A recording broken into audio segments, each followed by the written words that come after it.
Welcome into Fantasy Baseball today on Thursday, January 23rd. I am Frank Stampfl, joined by Scott White and Chris Towers. Today on the show, second base and shortstop tiers.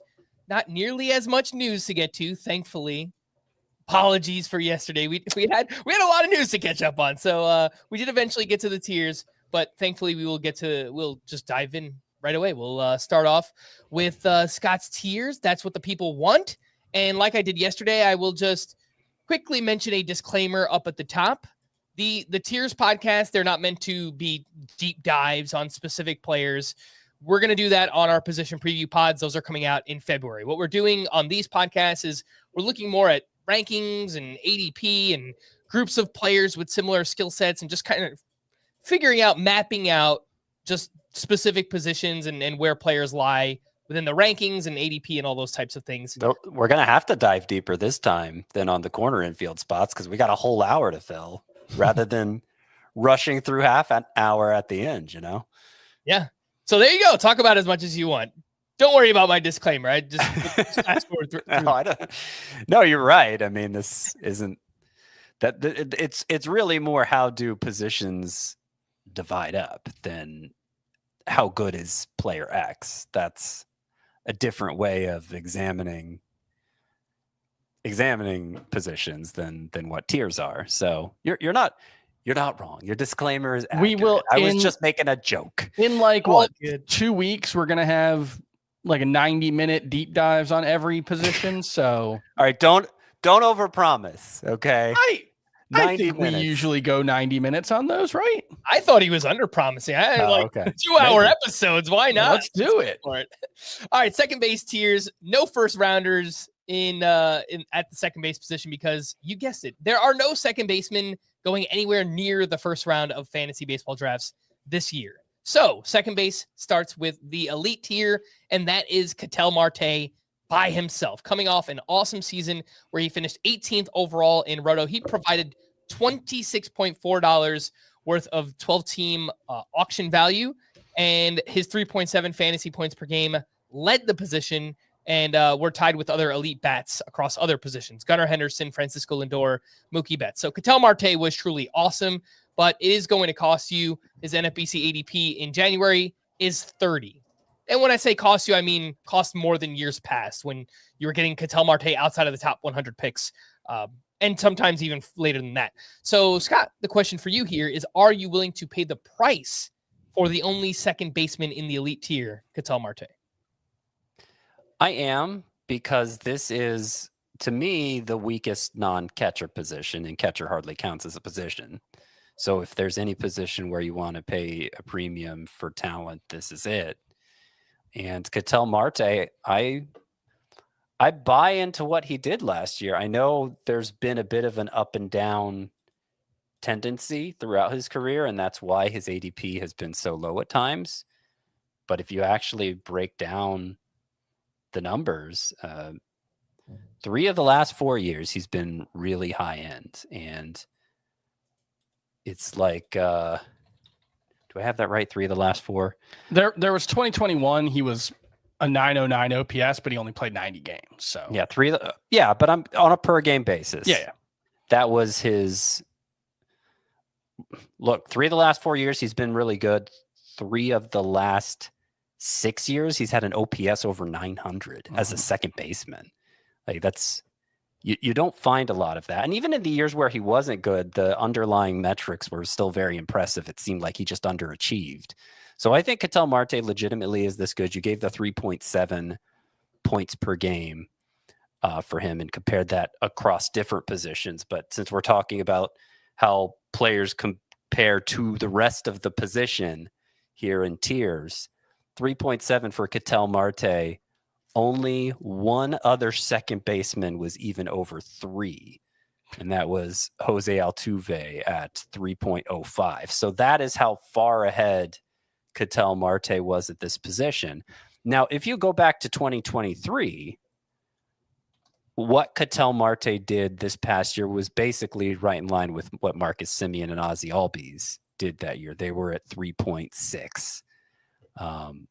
in 2023 versus Ketel Marte's 3.68 in 2024. So it's not like nobody else at this position is capable of having the year Ketel Marte did, but there are reasons to be skeptical of Ozzie Albies and Marcus Semien bouncing back to those 2023 numbers.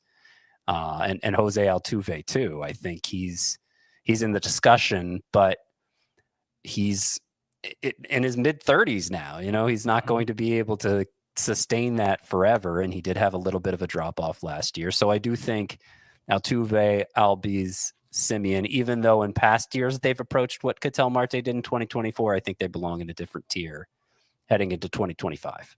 Is it worth mentioning that there's a chance there's a first rounder at the second base position a week into the season? It is worth mentioning.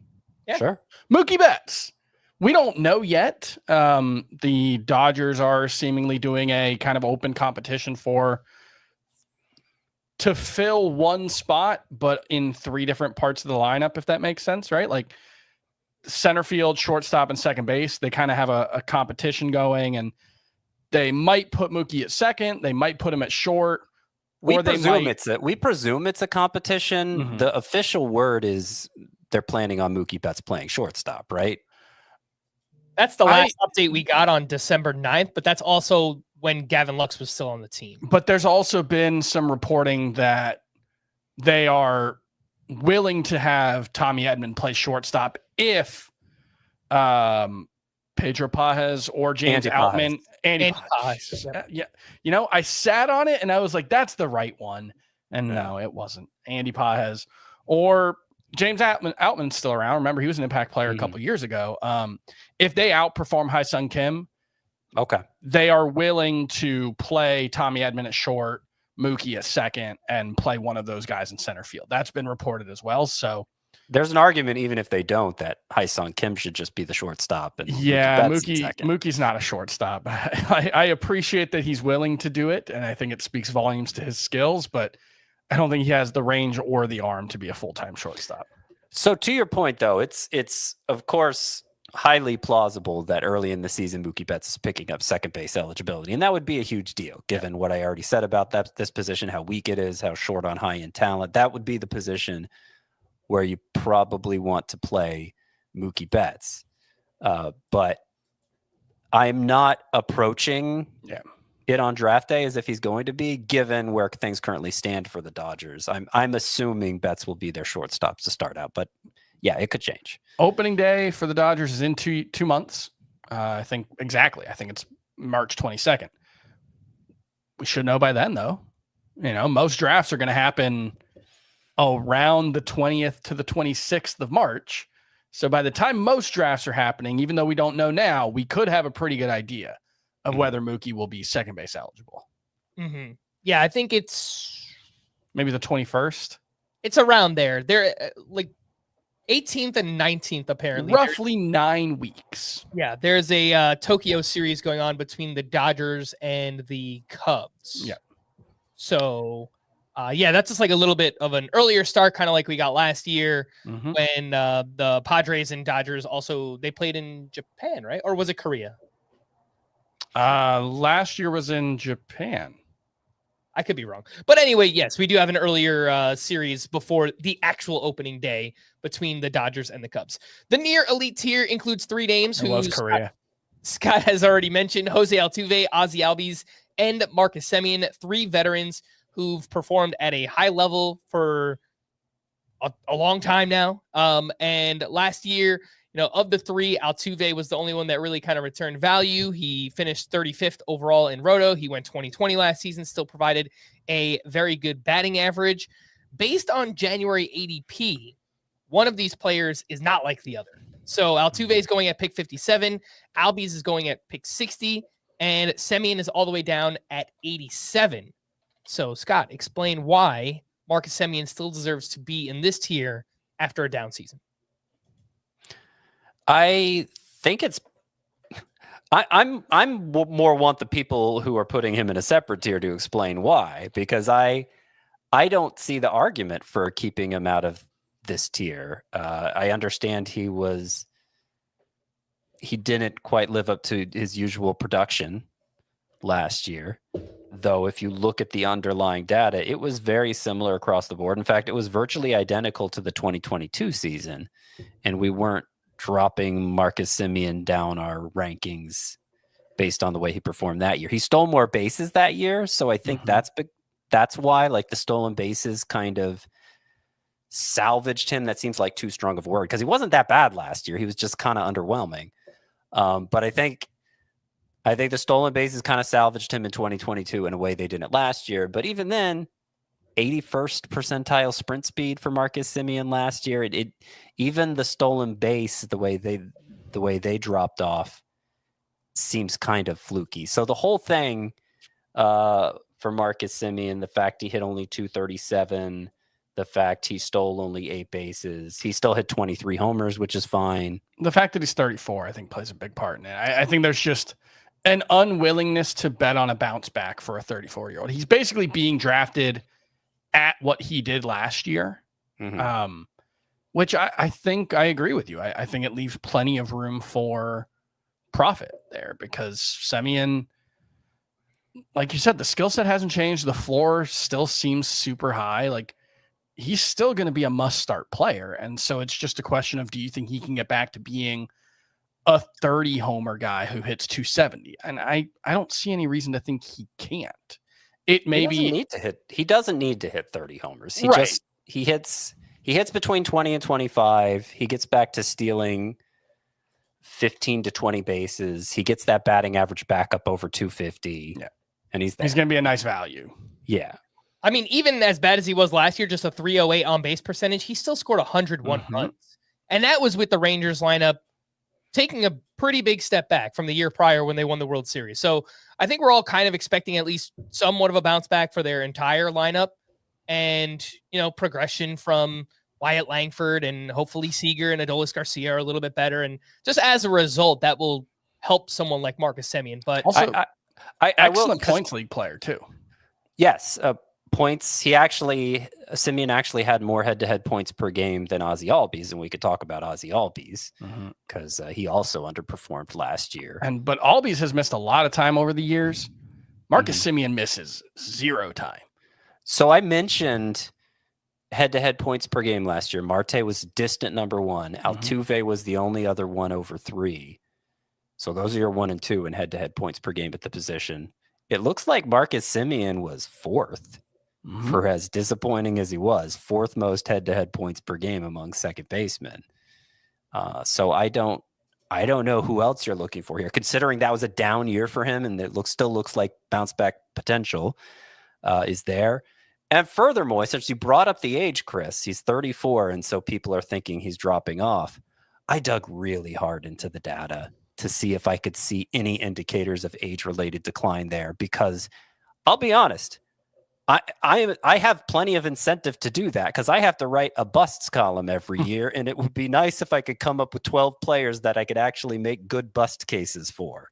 So I wanted to be able to call Marcus Semien a bust like I did Paul Goldschmidt because he's getting old last year. Worked out great. I would have loved to be able to do that for Marcus Semien this year.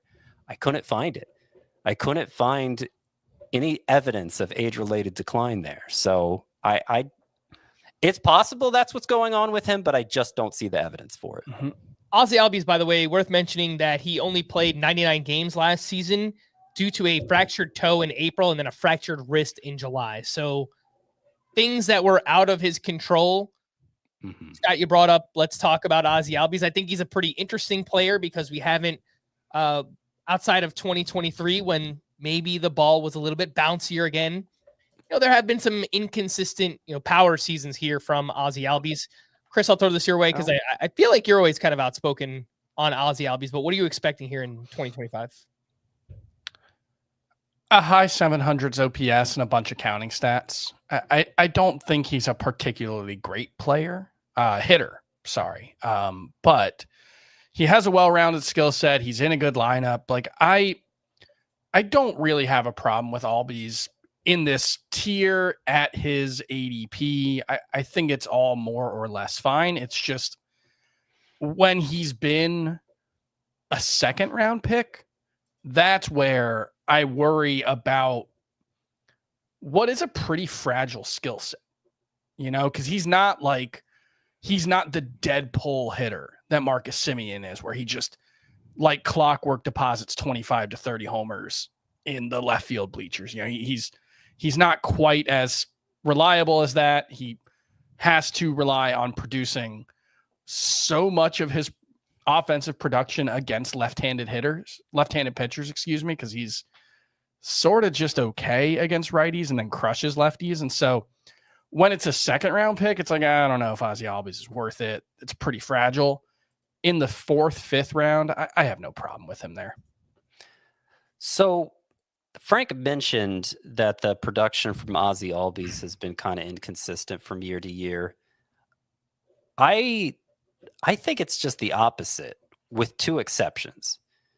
Every year he's basically 25 to 30 homers, batting average in the vicinity of 260, 270, a lot of runs, a lot of RBI, decent number of steals, except the 2 years where he kept breaking bones, 2022 and 2024.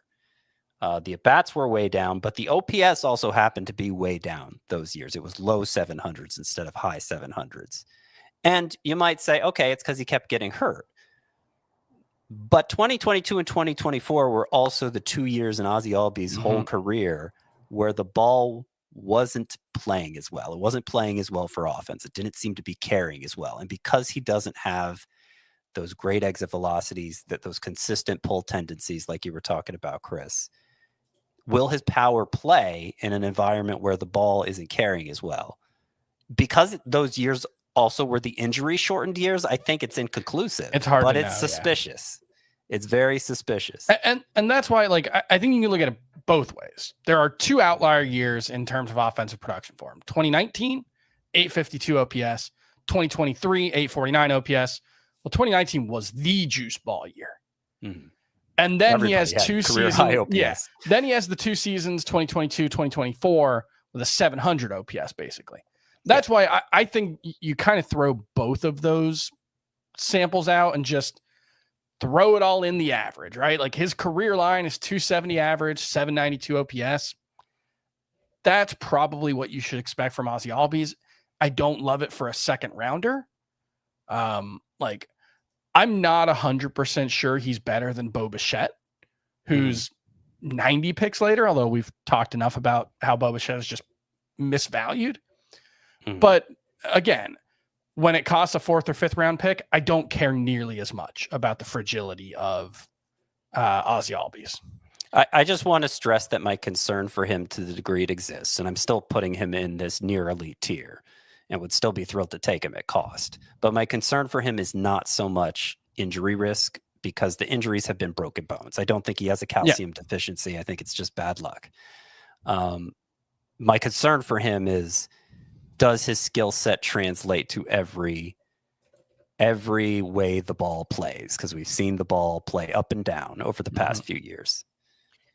All right, let's take our first break. Before we do that, just want to thank everyone for watching us live. We do appreciate you being here. Make sure to like this video and subscribe to the channel if you haven't already. We are on the path to 30,000 YouTube subscribers. We are actually closing in on 28,000 now. We have a ton of content coming up on the channel. We have full-length podcasts. We have FBT Express videos. And in February, we'll be going 5 nights a week. We'll start up position previews. We'll have live mock drafts. So there's a lot to come. And if you don't want to miss any of it, make sure to subscribe to the channel. Let's take our first break. And when we return, we'll continue on second base tiers right after this. The clock never stops. Relive the greatest moments with uninterrupted highlights and more. It's Gareth Bale. Ronaldo! Wonderful goal. On the UEFA Champions League channel. Streaming free. Welcome back in Fantasy Baseball Today. Continuing on second base tiers. The next best things tier includes Jordan Westburg and Luis Garcia Jr., who is 1 tier lower in head-to-head points leagues. These are 2 young up-and-comers. Garcia finished as the 91st overall player in Roto last season. Westburg did not rank as high because he did miss some time with a fractured right hand, but when he played, he was pretty damn good. And the underlying numbers all look good for Westburg. They're pulling in the left field fences and Camden Yards. Everything looks pretty good for Jordan Westburg here. They're not too far off in January ADP. Westburg is at pick 90. Garcia is at 115. Scott, why is Garcia one tier lower in a points league versus a category league? Poor plate discipline. I guess they both have poor plate discipline. They both don't walk much, to be specific, and that holds back points league value. So really the distinction between the two formats for Luis Garcia is the Nationals weren't playing him much at all against left-handers. I would have liked for them to, but they weren't. And I don't have much faith that that's going to change. Hopefully it does, but I don't think you can draft Luis Garcia as if it is. I am really excited about Jordan Westburg, though. He is going to be one of my breakout picks for this year. I think it's going to be a clean sweep, right? Yeah, I had him in breakout. He made Frank's and he was in mine too. So yeah, okay, so we're all very excited about him. The data looks great. Expected batting average last year 281, expected slug 491. Those are both 92nd percentile on StatCast. I mean, the actual numbers, if you just pace them out, they look great. But I think those tools, all that red on a StatCast page is going to play better. I think it's fairly obvious it's going to play better with the moving in the left field fences at Camden Yards because he's another right-handed hitter, kind of like Ryan Mountcastle. Right-handed hitter hits the ball very hard in a place where that is punished, or at least it was until this year. I got to say, I've got a 50 spot difference between Westburg and Garcia in my rankings. I like Westburg a lot more. I think Garcia's more in the next tier for me in Roto. You used to love Garcia. Well, that's the thing is I always liked him in like hey, I want to see this guy, get a chance. And maybe there's some, but like now that I got to spend a top 100 pick on him, it's like, well, hold up. Not top 100. His ADP is 115. So, okay. Is there another first 10 round player who we're pretty sure is not an everyday player? Like that's a hard thing to get past. Yeah. Well, it's a weak position. Yeah. He's a help in batting average, at least theoretically, which is hard to find. Yeah. And he gives you steals that I like doesn't. Him. Yeah. I think he's going to get the chance to play every day to start the season. Now, will that last? I'm not entirely sure. And that runs the risk of screwing up that good batting average if he's not good. Look, I banged the drum along with everyone else last year that they should have been playing him every day against lefties just to find out. And there was no reason, like, it didn't matter if the Nationals won, what they win, 74 games last year, 76 games. Like, if they won one or two fewer games because he was terrible against lefties, at least you know. So I thought the way they approached it was very silly, but it also makes me think, well, if the stakes are that low and they weren't trusting him against lefties, do I really think they're going to do it this year? Maybe. I hope so, but I don't buy it. But I also just think Jordan Westburg has a really strong skill set. I've taken to kind of calling him like a diet Gunnar Henderson. Like he's everything is very, very similar, just about 10% worse. Like the quality of contact, not quite as good, but really good. Plate discipline, Gunnar Henderson doesn't have great plate discipline. Jordan Westburg has pretty bad plate discipline. But the one thing with Jordan Westburg is what we saw with Gunnar Henderson last year. I remember saying it before the season. He is fast enough to steal 20 plus bases. And then they let him. He didn't do it his rookie season or his first full season. Westburg, only 6 steals last year, 91st percentile sprint speed. So that's the thing where, like, I can see he wasn't that far off of like a 28, 29 homer pace last year.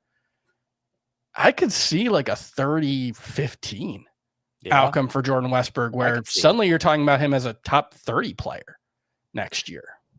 By the way, every second baseman we've mentioned so far, Ketel Marte, Jose Altuve, Ozzy Albies, Marcus Semien, Jordan Westburg, and Luis Garcia, I am higher on than the consensus NFBC ADP. I don't know why I said consensus. I'm higher on than NFBC ADP. Mm-hmm. And that confuses me because it seems like I'm giving second baseman extra credit for position scarcity reasons, and NFBC ADP isn't. It would kind of make sense because those are mostly 15-team leagues, and 15-team leagues position scarcity means significantly less because there comes a point at every position where it just runs out. But I guess what I'm trying to say is for shallower leagues, the typical league of people listening to this podcast, regardless of what tier you choose from, you'll be pretty happy with your second baseman, the value of your second baseman from all the tiers mentioned so far. The one thing I will say about second base is it's lower on the high end guys. I kind of like the depth at second base. Yeah. It's a good position to get your middle infield from. Yeah, like the mushy middle at second base is kind of not great. Like the next tier we're going to talk about, I don't love, but it's big and it's big. There's passable. A lot of options. It's passable in those deep roto leagues. And some of these guys are just being totally overlooked in a way that I don't think makes a ton of sense. Let's talk about that mushy middle. The fallback options includes 10 Xander Bogaerts, Bryce Terang, Nico Horner, Brendan Lau, Gleyber Torres, Luis Rengifo, Jonathan India, Andres Jimenez, Bryson Stott, and Luis Arraez. India is one tier lower in a categories league. Jimenez is one tier lower in head-to-head points. Mostly established names here, but we do have and so is Stott. Jimenez and Stott both are a tier lower in points leagues. Mm-hmm. Right. India a tier lower in categories. Might have missed that then. But mostly established names here, but we do have some changes. Lau playing his home games in George Steinbrenner Field this upcoming season instead of Tropicana should boost offense for their hitters. Gleyber Torres signed a one-year deal with the Tigers. Jonathan India was traded to the Royals, and Andres Jimenez was traded over to the Blue Jays. Also worth mentioning that Nico Horner underwent surgery to repair his right flexor tendon and has not resumed throwing or hitting and is currently uncertain for opening day. This ADP is a pretty big range here from round 12 through 21 with Bryce Terang up at the top, coming off his massive steal season, and then Jonathan India all the way at the bottom. So, Scott, I know this tier is very clearly called fallback options, but would you actually be okay with one of these as your starting second baseman in fantasy? No, not in the typical fantasy league. You get into some of those deep 15-teamers where you're going to be lacking somewhere, multiple somewheres, and okay, they're probably fine in that format, but part of the issue there is the ones I like most from this tier are also the ones you don't necessarily want to put all your chips in a league without without much of a waiver wire, because it's like Brandon Lau, that's Nico Horner, that's guys who you can't trust are going to be available all season long. Those are the most interesting to me from this tier. And yeah, in a deep league like that, you'd be scared to make them your starter. I'll throw out, I'm kind of a little bit excited about Jonathan India. I think he's a little overlooked. I think he belongs in this tier, but I think this could be like the move from Cincinnati to Kansas City is bad for power, and he might only be like a 10 to 12 home run guy. He might score 105 runs in that lineup, though. And I think he might hit 275. Like, he's going to be their leadoff hitter. He's going to go on base a ton. It's not like a great lineup overall, but at the top, it's pretty solid. And Kauffman, despite being a tough place for power, has been the fourth best park for offense over the past 3 seasons. So I think there are going to be a lot of doubles, a lot of triples, and a lot of times on base for Jonathan India. I drafted him as my starter in our points league mock on Tuesday night. I'm perfect. I actually think he might be like a top 12 guy in a points league. He's got to stay within himself. He had a walk rate of 11% his rookie year. Then it was 7%. And it was below 10%. So the next 2 years below 10%. And then it was back up a career high 12.6% last year. He's got to walk that much. And if he's frustrated by the reduced power production playing in Kansas City, then I think the whole thing unravels. But if he just sticks to getting on base, getting extra base hits, he should remain a solid starter in points leagues, like you're saying. I think either way, his roto value is pretty heavily diminished, which is why I have him a tier lower in that format. I think he's a run specialist. In as much as a run specialist exists, I think that's what he is in a roto league. I think the shape of his production will change where, and you kind of touch on this, Chris. I think the batting average could go up. Maybe it's closer to 270, less home runs, 10 to 12.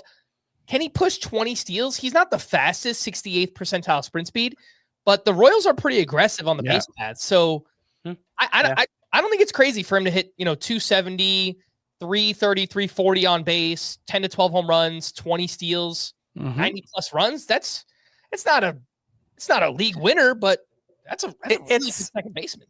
It's a plausible scenario. I don't know that you should target Jonathan India expecting that. No, you shouldn't expect it, but I think it's a possibility.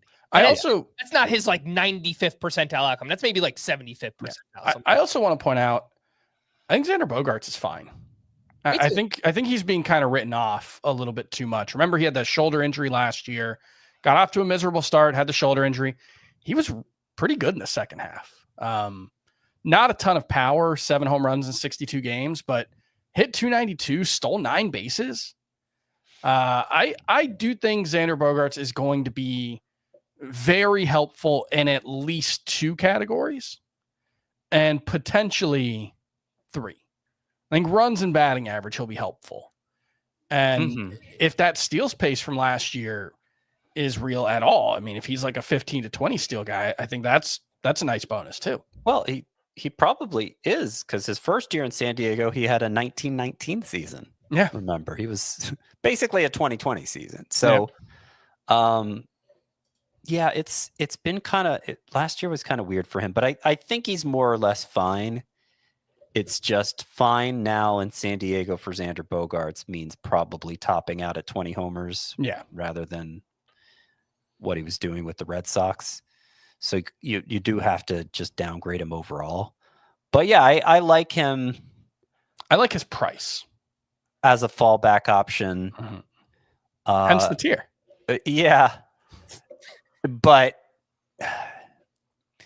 yeah, I don't think he he definitely belongs in a tier below Jordan Westburg. And I think that's the thing about the Luis Garcia thing, where I'm I have him a tier below Jordan Westburg, but I do think he's ahead of these guys too.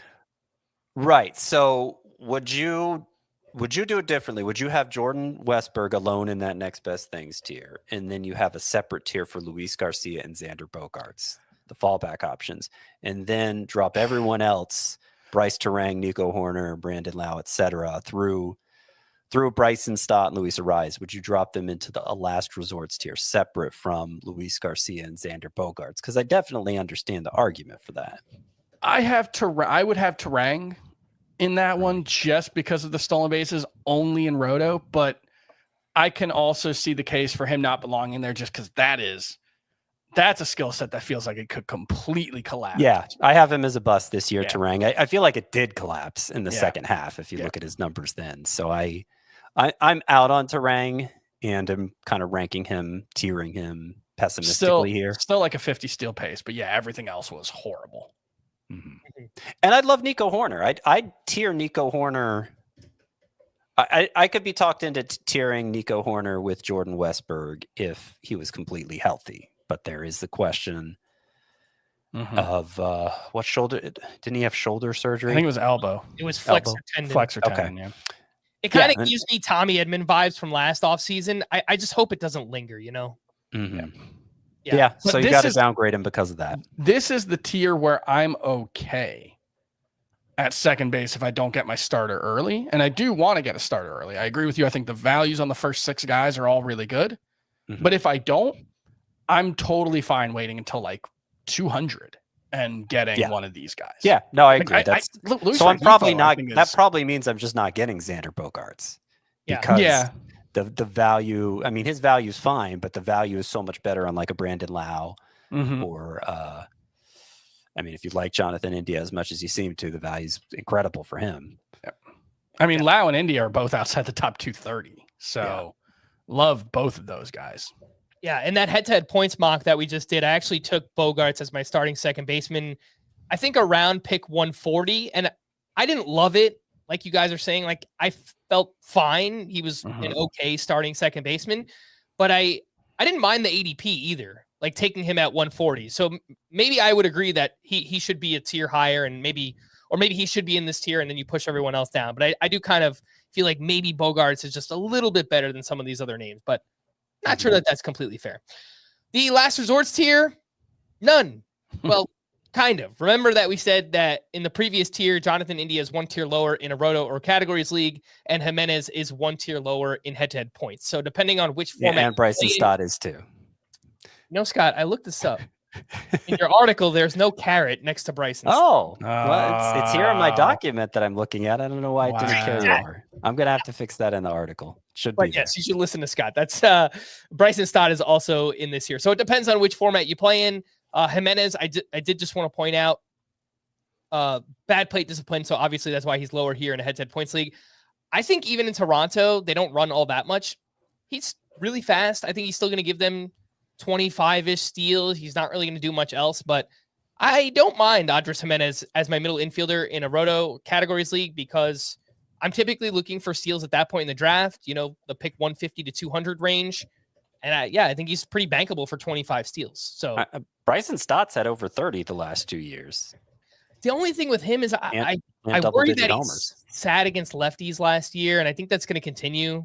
Jimenez, I just think is going to play every day. Yeah, I hear that. But the home run and stolen base totals for Stott have been even more bankable than for Jimenez. Sure. The leftovers tier includes 25 names. I'm not going to read off all of them. Obviously, should have mentioned, again, these articles and tiers are live on the site, so you can follow along and you can look at all these names. But no analysis. Just give me one or two names you like here as like a deep league middle infielder. The leftovers. Well, I think we have to mention Jackson Holiday.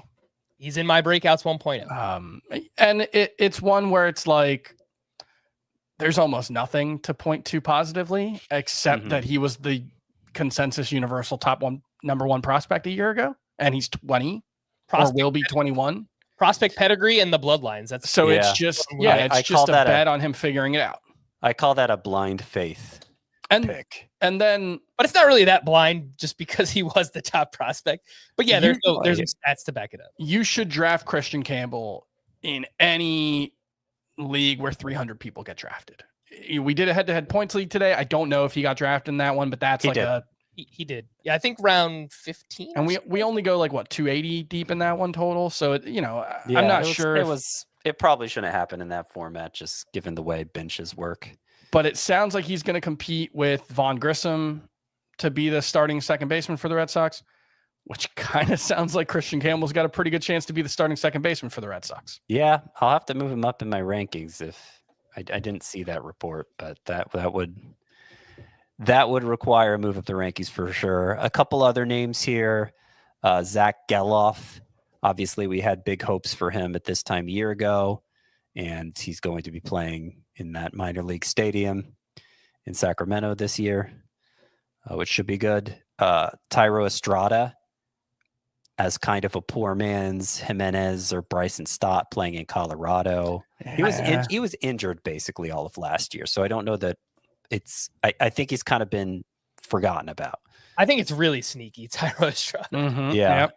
He was also good in 2022 and 2023. So and also Caleb Durbin, if he wins a starting job for the Brewers, he came over in the Devin Williams trade with the Yankees, had a ridiculous Arizona Fall League performance, and throughout his minor league career, lots of walks, lots of stolen bases. The problem is they have 19 different versions of Caleb Durbin between their AAA and Major League rosters. It's like Tyler Black and Caleb Durbin are basically the same guy, right?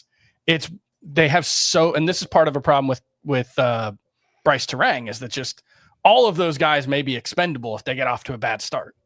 Mm-hmm. Yep. Joey Ortiz too, kind of some similarities there.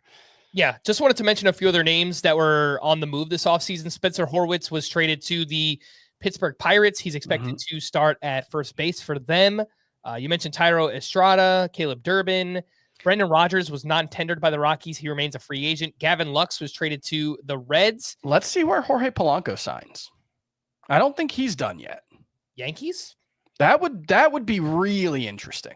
I don't think it's crazy, so yeah, we'll see. And Hae-Sung Kim was signed out of Korea and will be competing for a starting job with the Los Angeles Dodgers. Let's take our final break. When we return, some quick news and notes, and then we'll jump into shortstop tiers right after this.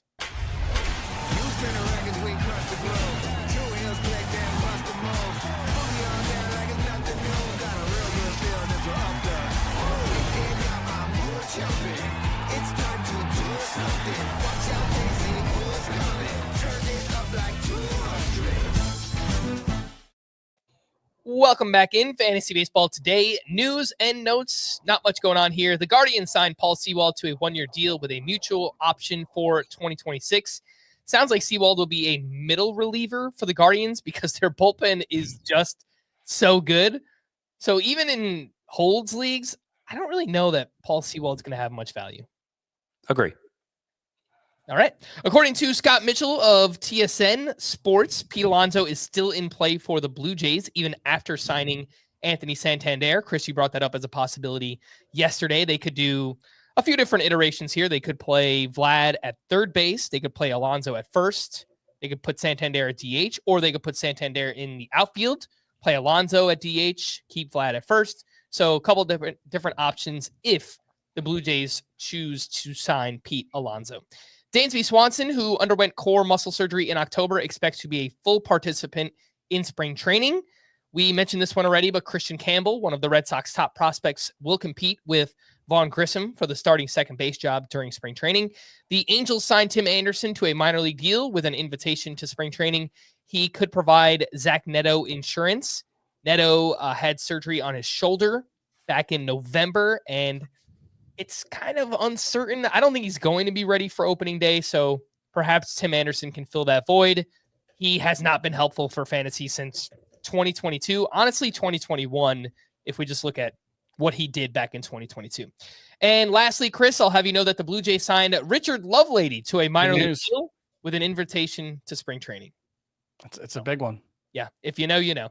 Shortstop tiers. Shortstop feels very different than second base in that there are a lot of elite options up top, loaded position up top with talent. But it kind of feels like it drops off and it's not nearly as deep with like middle infield options, but you will quickly learn that as we go along here. The first rounders tier: Bobby Witt, Gunnar Henderson, Ellie De La Cruz, Mookie Betts, and Francisco Lindor. Ellie is one tier lower in head-to-head points. He averaged 3.5 fantasy points per game last season. The other four in this tier were 3.7 or better. These are all elite players in the sport. They're all clear first rounders for fantasy, maybe with the exception of Lindor, who usually goes at the 1-2 turn. His ADP right now is 15. So yeah, maybe an early second round pick, but worthy of being in the first round conversation. Sure. 3 questions for this tier, Scott, starting with Bobby Witt up at the top. Who would you rather have, Bobby Witt or Ohtani? Who are you taking first overall? I'm taking Ohtani, but I'm not saying that with a lot of conviction because Ohtani's coming off shoulder surgery. He injured the shoulder stealing a base. And so will that disincline him to run so much? It would be if I was as important as Ohtani is. And I think those are the two main concerns there. For as much as you're investing in him, you want to make sure you're getting everything you were promised. And I can't say that for Ohtani as confidently as I can say it for Witt or Aaron Judge. I think it's a clear top 3. I still have Ohtani in roto number 1 and points number 2, but it's one bit of bad news I think would cause me to drop him to 3rd. Yeah, I have Witt first, but I'm acknowledging I'm kind of a coward with that one. Yeah, I also have Bobby Witt first in Roto. I have Ohtani first in head-to-head points. I'm not sure that makes sense. Maybe I should move Judge up there, but in a categories league, I will take Bobby Witt ahead of Ohtani. You're splitting hairs, basically. Chris, this one's for you. Would you actually take Ellie in the first round? He's in this tier. His ADP right now in January is 4.2. So lots of people are willing to do this. But if you take Ellie that early in a Roto draft, it will take a specific build to kind of round everything out. So what do you think? I think he can be worth that price. I will probably not be the one who does it. Like you said, it mostly comes down to he is basically a 3 category player. And even then, kind of a 2.5 category guy. What do you hit? 26 home runs, 23 home runs last year? I think 25, but right around there, yeah. And so, that's not bad, certainly, but it's not super helpful. The RBI won't be there. The batting average is probably going to be bad. And so it's the biggest leg up in stolen bases of anybody at in the game, a lot of runs, and then it's kind of iffy after that. And it cuts you off from drafting speed specialists later when they might be the best player on the board. It means you really have to be conscious about drafting power and batting average, which is hard to do both. I mean, batting average, if you don't get batting average in rounds 1 and 2, you're probably not going to do great in the category. So like I have toyed with making like Yordan Alvarez ahead of Elly De La Cruz. I'm not going to do it because, again, I'm a coward. But I think Yordan Alvarez's skill set is more difficult to find in fantasy baseball right now than what Elly brings to the table. I just think Elly is so impactful where he's impactful that I'm going to just rank him ahead, but I'm probably not going to have Elly De La Cruz on any of my teams this year. If you do take Elly in the first round of a Roto Categories League, Freddie Freeman just feels like a really good pairing with him. You might fall a little bit behind in power, but to get that 280, 290 plus batting average to pair with Elly feels like a pretty good pairing. In a 12-team league, Elly plus Yordan is actually viable. Like that could happen. And or if there's any way Vlad slips a little bit. If that happens, that is phenomenal. Like, man, if you could imagine starting Elly, Yordan Alvarez, Ronald Acuna. That's a realistic start. And boy, that would be a lot of fun. For now, it is a realistic start. Yeah. Mm-hmm. I also think Jackson Merrill in the third round. I almost said Merrill Kelly. What's going on here? But Elly, Freeman, Jackson Merrill. That feels like it kind of helps the batting average boost up a little bit after taking Elly in the first round. Just one other question on Elly De La Cruz in a points league. Scott, you mentioned that he's lower. Where are you actually willing to take him in a points league? Well, if I pull up my handy dandy points league rankings, which I don't have ready to go here. I have it on the rundown, but Scott just hates my rundown for some reason. Okay, tell me then, Frank. I don't know. I try to set you up. I'm the host. I mean, I could have just told people, but Scott, you have him 15th, as do I, and Chris has Elly 18th in points leagues. Okay. So there you go. He's still a good points league player because he steals 70 bases. That's worth a lot of points. This is one of the bring him down more. This always happens with the speed specialists where people tend to overreact to them in points leagues. This was the Trey Turner thing for years. He would go way too late, and like he was probably just a first rounder in points leagues anyway. Elly is a borderline first rounder. Yeah. The Also Elite tier includes just one name, and that is Trey Turner, who bounced back in his second year with the Phillies, but unfortunately he missed time due to a hamstring injury. He hit 21 home runs with 19 steals across 121 games. His full season pace, that's 28 home runs, 25 steals. I will continue to point this out. Before he hurt the hamstring, tell him. Trey Turner had 10 steals in 33 games. Woo! That is a 49 steal pace over a full season. I think he's still capable of stealing 30 to 40. He could steal 40 plus bases if he wanted to. I don't know that he actually wants to or that's going to happen, but I think he's capable. So I'll just throw it out. I mean, look, he hasn't had a 40 steal season since 2018. He's only had 135 steal season. I'm not expecting since 2018, and it was 2019. So I think like Trey Turner's just a 30 steal guy, 30 steals with a good batting average. 20 to 25 homers, good run total. Yeah, it's a second round player. I've seen him falling to round 3, and I may have even seen him slip to round 4 before. It's kind of nuts how far Trey Turner is sliding. It's like people just got bored with him or something. I think we have this tendency. So for Thursday's FBT newsletter, I'm doing a who could be in the 2026 first round. And Trey Turner's on my list. And I made a point of saying I wanted to pick an old guy because I feel like every other player's like, Jackson Chourio, yeah, of course those guys could be first rounders next year. We tend to think that the error bars are a lot smaller for veterans than they actually are. But like, if he steals 40 bases next year, he's probably a first rounder.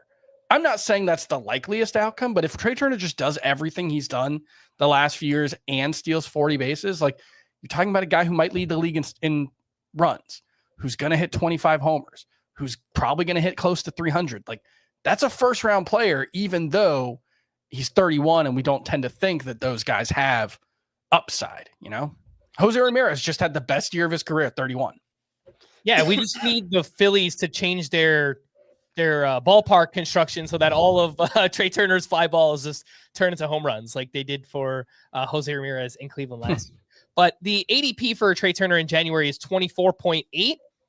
I like talking about these pairings. I don't know why. I always just think of things this way, like which players make sense that fit together.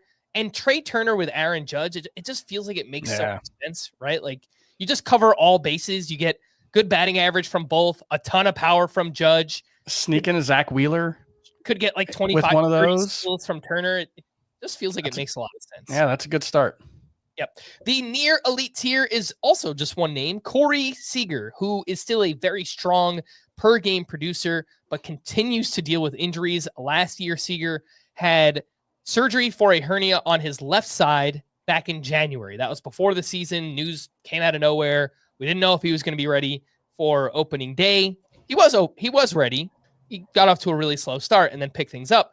But then his season ended on the IL because Seager had another surgery in September for a sports hernia on his right side. So 2 hernia surgeries in 1 year. He had arthroscopic surgery on his left hip back in 2018. I was reading more about this, and those things are all kind of related, hip and hernia and groin and all that just kind of region. So I wonder if, there's just been a lot of wear and tear for Corey Seager over the years and lots of injuries. Scott, Corey Seager, the ADP in January is 48.4. He is somebody I'm much more likely to take in a 10 or 12 team league because the replacement value is so much better. And I almost expect him to miss time throughout the year. I get that. Most of his time missed, though, have been like, they've been like, I need surgery here. I need surgery on this hernia. Oh, I need it operated on again. I've had, he had Tommy John surgery earlier in his career. I think he had a hip surgery that same off season. I don't know. I'm struggling to put it exactly how I mean it, but he doesn't feel like the classic injury prone case. Do you know what I mean? Or does that not make sense? You don't know what I mean. I got you. No, I hear what you're saying. There were a lot of like hamstring issues early on for Corey Seager in his career, less so lately, but in his Dodgers days, he missed a lot of time with like lower leg injuries, if I'm remembering correctly. He's not getting any younger. He turns 31 in April. Look, I think Corey Seager's the best hitter at the position. Mm-hmm. That's not the best fantasy player because he doesn't steal any bases and his injury history, but like I've got him about 14 spots ahead of his ADP. I think that's partially a NFBC, no IL, deeper league context, and that's just a harder pill to swallow there. But I think when he's on the field, Corey Seager is a superstar, and he's going to help carry your team for long stretches of the season. Mm-hmm. In a 12-team league, if he's falling to the end of the 4th round, early 5th round, you should draft that every time. Even if you already took a shortstop, I don't care. Middle infielder utility, it's fine. And I rank him lower than I used to. I used to always be like leading the point on Corey Seager. Like this is going to be the year he's contending for MVP. So I guess I am factoring in some of that injury risk. But I'd be thrilled to take him where I have him in this near elite tier as the only player there. Like if there comes a point in the draft where everybody from the elite tier at each position is gone, and I'm looking at what's available at every near elite tier at every position, and Corey Seager's there all alone, I'm probably going to take him. Mm-hmm. Mm-hmm. And part of maybe why I have him a little lower than in years past is that for Roto leagues, this matters anyway, he's like the only shortstop who's going to be a 0 in steals. He and Carlos Correa, who's going much, much later.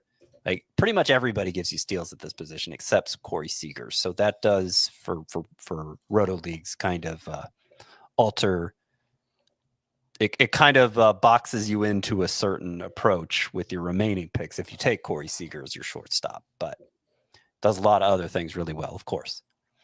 All right, the next best things tier includes O'Neal Cruz, CJ Abrams, Willy Adames, Bo Bichette, and Matt McLain. A very interesting mix of names here. Worth reminding people that Cruz is slated to play center field for the Pirates this upcoming season, but he still has shortstop eligibility for 2025. Probably not going to have it after this year and moving into other future years. But Adames is now in San Francisco. McLain is returning from multiple injuries. He missed all of last year. He had shoulder surgery and then had a stress fracture in his rib cage while he was rehabbing in the second half of the season. If you look at the range of ADP here, it's a pretty massive range. We're looking at rounds 4 through 11. O'Neal Cruz is on the high end at 42.6. And as we've talked about a lot this offseason already, Bo Bichette is all the way at the bottom at 132. So I know the fallback options are up next, Scott. And I said this the other day, I think about the first base position, but I'd really like to get my starting shortstop by the end of this tier, if at all. If I can make that happen, yeah, I'd be pretty happy with that. I mean, I think the names of the tiers kind of makes that clear because this is true basically at every position. Once you get to the fallback options, you kind of hope to already have the position filled and not have to rely on a fallback option. So I'm with you on that. It's probably going to be Bo Bichette in a lot of leagues where I don't happen to fill shortstop early because the value is just so insanely good. Like I just wrote about him for my Sleepers 1.0, and so you can read the whole spiel there. But it just is. I can't even make sense of why people are dropping him that far down the rankings. And I've always kind of thought Bo Bichette was overrated when we were taking him in rounds 1 through 3, which, by the way, was just last year. He was a third rounder on average. And now people are letting him fall to round 12. So whatever. It's wild. Yeah. Yeah. 26 years old. Anyway, somebody's going to be very wrong about Bichette, either this podcast or the ADP, because I mean, look, here's the thing, man. If he's like the 90th best player in fantasy this year, we're not wrong. That would split the difference, I guess. I mean, that would be the consensus got it way wrong. Mm-hmm. So I'm fine with that. I think what's becoming clear is that every time I'm in a draft with Chris, I can't expect to get Bo Bichette at going rate because I've got him 74th. I've got him ahead of Willy rounds early. Yeah, that's about where I am. I've got him ahead of Willy Adames actually. Okay, I have him behind Adames, but in that 70 to 80 range. Yeah. Mm-hmm. Yeah, I was looking to get Bichette in that draft too, and I think Chris is the one who wound up with him. Yeah, I mean, there's a lot of upside here with O'Neal Cruz. Some people argue there's a lot of untapped upside for CJ Abrams. Of course, Willy Adames was huge last year. It was like a top 20 hitter overall, right? Mm-hmm. I don't think he's going to do that again. I have him as a bust this year, but I can only have him so far down the rankings based on what he just did. And then we talked about Bichette, and then there's Matt McLain, who on a per game basis 2 years ago was studly. I think he overperformed. I think a lot of the underlying metrics suggest that, but there's power there. There's speed there. He should be an everyday player. If it's at second base, then I have him ranked too low. Mm-hmm. And I think the expectation today is it will be second base. It's just the acquisition of Gavin Lux throws that into doubt. Mm-hmm. Yeah, for what it's worth, Roster Resource currently has Matt McLain at second base with Gavin Lux at DH, which I just don't see that happening. I mean, it's going to be a different lineup every day, I think. I think Elly De La Cruz and Christian Encarnacion Strand are probably the only two guys who are going to be in the same spot in the lineup every day. Yeah. Terry Francona's got his work cut out for him. Mm-hmm. Yeah, they don't have Noelvi Marte. I didn't come out of retirement for this. I completely forgot about that. Doesn't have Noelvi Marte in the starting lineup or on the bench, so they project him to start in the minors. So that would kind of open up a spot there for everybody else. The fallback options tier includes Xander Bogaerts, Zach Neto, Carlos Correa, Xavier Edwards, Tyler Fitzgerald, and Dansby Swanson. This is a mix of old and new in this tier. Could be starting options in deeper leagues. Neto had right shoulder surgery back in November. He could miss opening day. I mentioned that earlier. Dansby Swanson had the core muscle surgery. He is expected to be ready for spring training. Xavier Edwards and Fitzgerald both flashed in the second half, but we are dealing with small sample sizes with both of those guys. Correa, he missed extensive time like he usually does, this kind of recurring foot ankle issue that he keeps dealing with. But when he played, 3.3 fantasy points per game were better than Willie Adames, Corey Seager, CJ Abrams. So he was right there with Trey Turner in terms of points per game, Carlos Correa. An elite mark if you do wait on the position in a points league, where obviously the replacement value is much higher. So Scott, these names, they feel very situational, I guess, except for Bogaerts. You could probably draft him just regardless of format, but Neto, if you draft him, you're probably going to need an IL spot. Correa, I think is better in like shallower points leagues. Edwards and Fitzgerald, I think you really only want those guys in category leagues.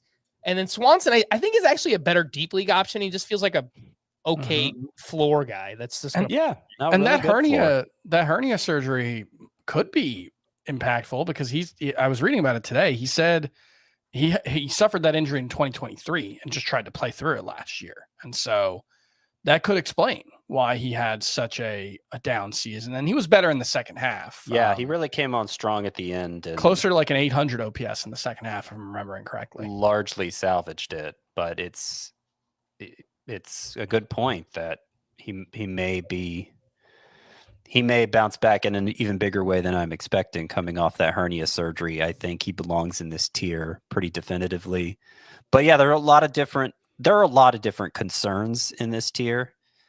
Carlos Correa, of course, has the health concern, which, stop me if you've heard this before, said it for like two other players on this podcast. I actually think it's kind of overblown because he averaged 140 games the previous 3 seasons.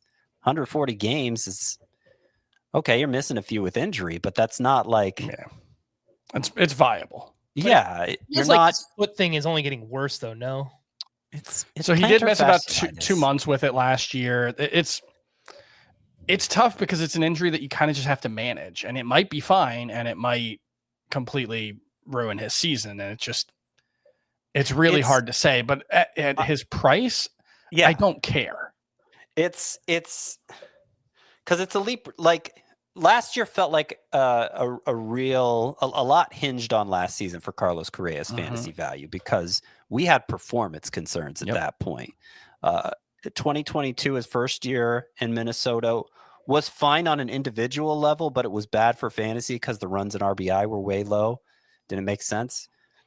But it was kind of a disappointment performance-wise. We're giving him a pass. 2023, he just wasn't himself. And it's like, okay, well, if I can't count on this guy to perform when healthy, then what's the point? And so I can understand his draft stock cratering. He really needed a bounce back season performance-wise last year, and he gave it. He was awesome. But he missed some time with injury, so it's like he doesn't get any credit for that bounce back performance. That doesn't seem right. And for some context, it was a 310 average with a 280 XBA, so not quite backing it up, but still very good. A 205 run plus RBI pace and a 26 homer pace for Carlos Correa. He was really, really good.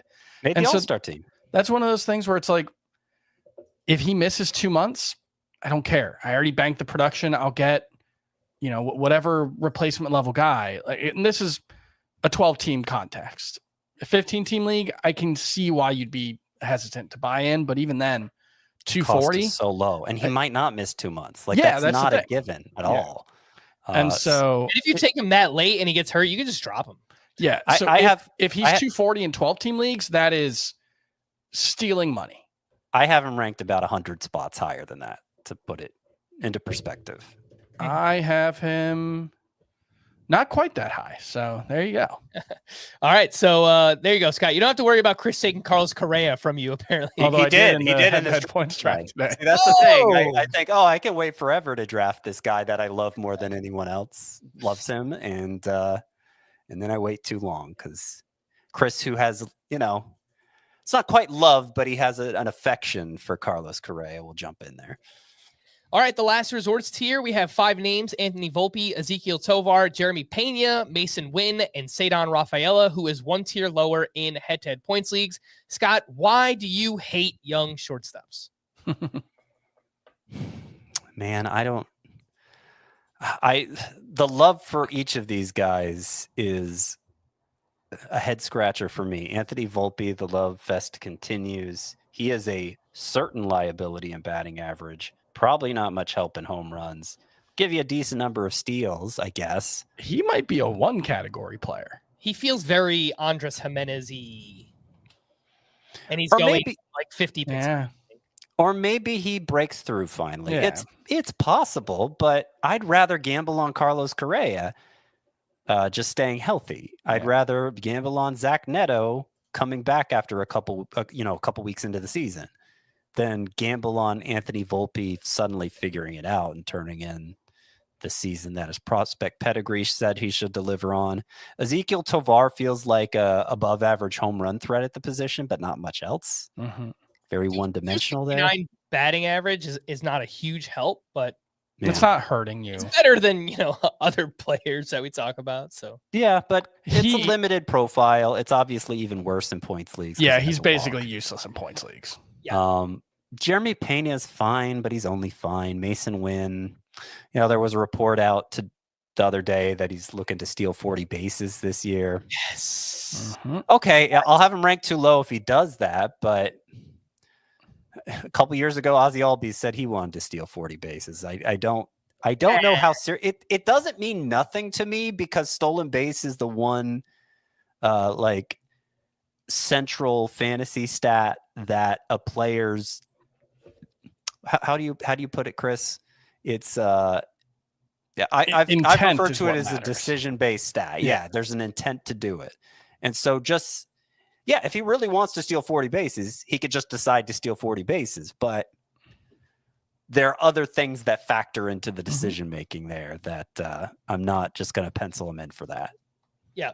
Mason Wynn, I did write up in Breakouts 1.0. Chris, I think you did. Same. Yeah. Mason Wynn, 87th percentile sprint speed, and he stole a lot of bases in the minors with a very high success rate, too. So I think he's capable and saying that he wants to do it. I don't know if he'll get 40, but can he get 25 to 30 with a pretty good batting average? After he moved to the leadoff spot last year, his batting average wasn't great, but I actually do think that's a strength for him because he makes a lot of contact and hits a lot of line drives. But after he moved in the leadoff spot, I believe it was 102 run, 20 homer pace and only 4 steals in like 100 games. And so that's where if he's not going to steal bases, then he's an afterthought for fantasy. He's just a middle infielder and probably not a particularly good one. If he's a 30 stolen base guy and he can hit 275 and he can hit 20 homers and he scores 100 runs, that's a really interesting player. Bryson Stott could theoretically do that. Yeah, 100%. Andres Jimenez could theoretically do that. I think if Mason Wynn becomes a 30 steal guy, he is more likely becoming as good as those two rather than surpassing them. But sure, it's possible he could surpass them. And then the leftovers tier has 11 names here. Again, not going to read off all of those. Did want to mention Ha-Sung Kim, who is in this tier, remains a free agent. He had shoulder surgery in the offseason, might not be ready for opening day. And that shortstop depth is not great. So there was 11 names in the shortstop leftovers versus, what did I say earlier? 25 in the second base position. So just to put that lack of depth in perspective for everybody. But if you do want to check out those tiers, again, they're all live on the site. We are going to wrap there for Scott and Chris. I am Frank. Thanks as always for tuning in to Fantasy Baseball today. Please make sure to follow and leave a 5-star rating on Apple or Spotify. And we will be back again tomorrow. Bye-bye.